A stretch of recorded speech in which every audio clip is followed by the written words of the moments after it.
अब हमारे पास है क्वेश्चन नंबर 5th, जो कि कह रहा है read the following character sequence carefully and then answer the questions given below. ठीक है, ये हमारे पास सीक्वेंस गिवन है और इस सीक्वेंस को ध्यान में रखते हुए हमें इस क्वेश्चन का आंसर करना है। और ये क्वेश्चन हमसे क्या कह रहा है, which character is third to the right of fourth from the right. एक बार हम इसको हिंदी में भी पढ़ लेते हैं।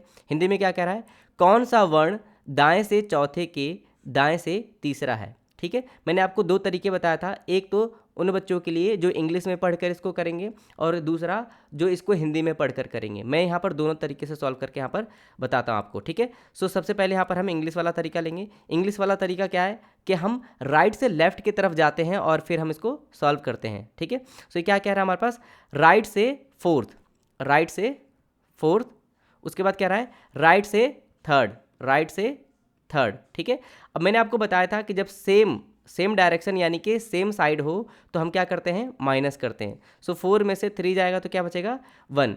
अब हमें क्या करना है, राइट से राइट है तो हम क्या करेंगे, राइट से काउंटिंग करेंगे। ठीक है, तो राइट से काउंटिंग करते वक्त पहले नंबर पे कौन आता है, आर आता है, तो यहाँ पर क्या हो जाएगा, इसका आंसर आर हो जाएगा। ठीक है, उसके बाद हम हिंदी में भी इसको सॉल्व कर लेते हैं।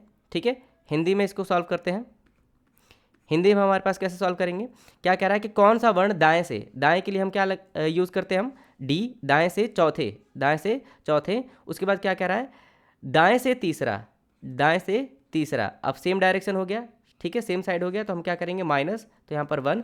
अब दाएं से हमारे पास पहले नंबर पे, तो दाएं से हमारे पास पहले नंबर पे फिर से हमारे पास क्या आता है, आर आता है, तो यहाँ पर इसका आर ऑप्शन होगा। ठीक है, सो अब यहाँ पर हम इसका एक और पार्ट है इस क्वेश्चन का, हमारे पास तो टोटल 3 पार्ट है, तो हमने फर्स्ट पार्ट कर लिया, अब हम सेकंड पार्ट करते हैं। ठीक है, सेकंड पार्ट में हमारे पास क्या कह रहा है, which character second to the left of 7th from the left.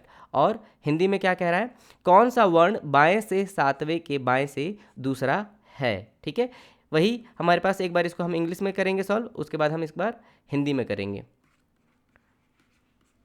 English में कैसे करेंगे, वही राइट से लेफ्ट की तरफ जाते वक्त करेंगे।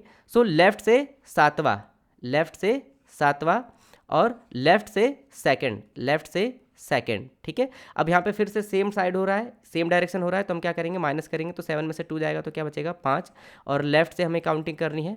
सो लेफ्ट से हमारे पास 5वें नंबर पे कौन आता है, सो लेफ्ट से हमारे पास 5वें नंबर पर 1 2 3 4 5, 5वें पे क्या आता है हमारे पास, 6 आता है, तो 6 इसका आंसर होगा। ठीक है, इसी तरीके से हिंदी में हम कर लेते हैं एक बार कि कौन सा वर्ण बाएं से सातवें, ठीक है, के बाएं से दूसरा, फिर से बाएं से दूसरा। अब सेम डायरेक्शन यानी कि सेम साइड हो रहा है तो माइनस करेंगे, यहाँ पर 7 में से 2 गया तो यहाँ पर 5 बचेगा, और बाएं से ही काउंटिंग करनी है, तो बाएं से हमारे पास 5वें नंबर पे आने वाला है, 1 2 3 4 5, फिर से 6 हो जाएगा, तो 6 इसका आंसर हो जाएगा। ठीक है, अब थर्ड पार्ट करते हैं हम।